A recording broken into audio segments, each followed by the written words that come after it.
Ayan, ito lang po yung ating isang property na for sale dito sa Batasan.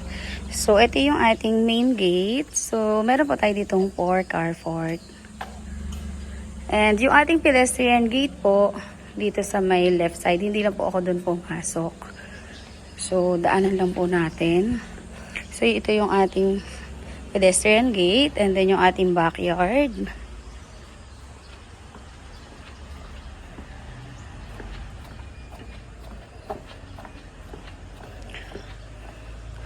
Yung door po dito is para sa ating helps room. So, meron siyang toilet and bath na kasama. And then, dito po naman yung ating dirty kitchen. So, meron po tayong drivers and maid's room. So, ayan po. Po tayo dito sa ating main door. So, ito yung ating oversized na door. So, meron, hindi siya katulad ng iba po na naka-digital yung lock niya. Ayan. So, dito yung ating living room or living area. Meron po tayong split type aircon na kasama.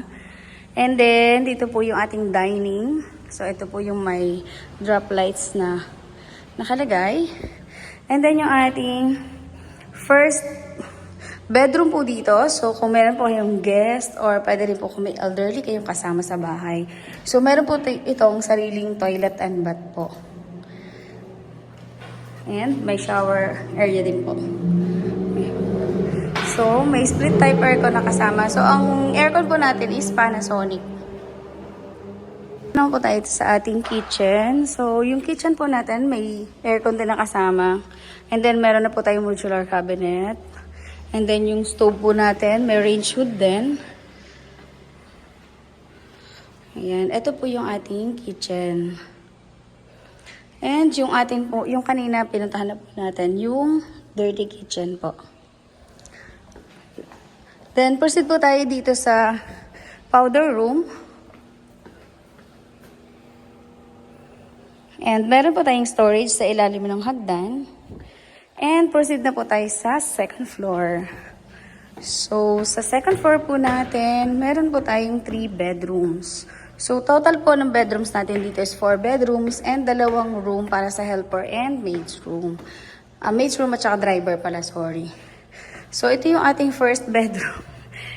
So, pagpasok po natin, ito yung ating first bedroom. Pahaba yung sukat natin. And then, meron tayo ditong walk-in closet. And yung toilet and bath po. So, may shower enclosure yung mga shower area po nila. And may included na po yung aircon na po na split type po. So, Panasonic po yung tatak ng aircons natin dito and inverter. So, proceed po tayo sa second bedroom. So, ito po yung ating second bedroom. Magkaiba lang po ng sukat.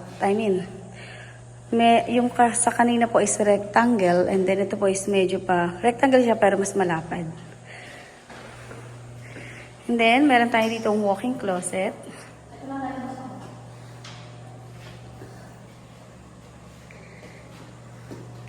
And yung toilet and bath po.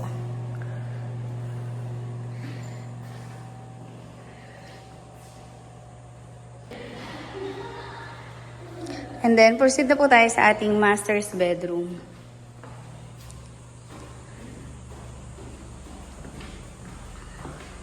So, meron po tayo ditong cabinet para sa ating, yung shoebox po. Yung sa lagay ng mga shoes, slippers, para dito po sa sa second floor natin.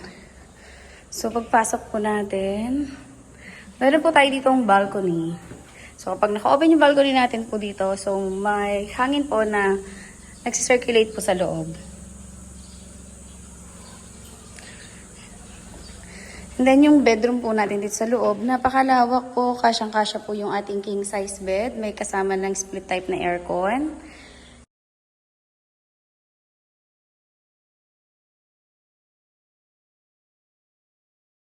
And then, yung ating walk-in closet. Ayan, included na po yan. Ito po yung ating toilet and bath. So, mayroon na siyang naka-separate para sa shower enclosure. And then, meron po tayong bathtub dito. And, ayan, pwede na tayong manalamin. Oh, wow. Ate, what's this? Ayan, yun.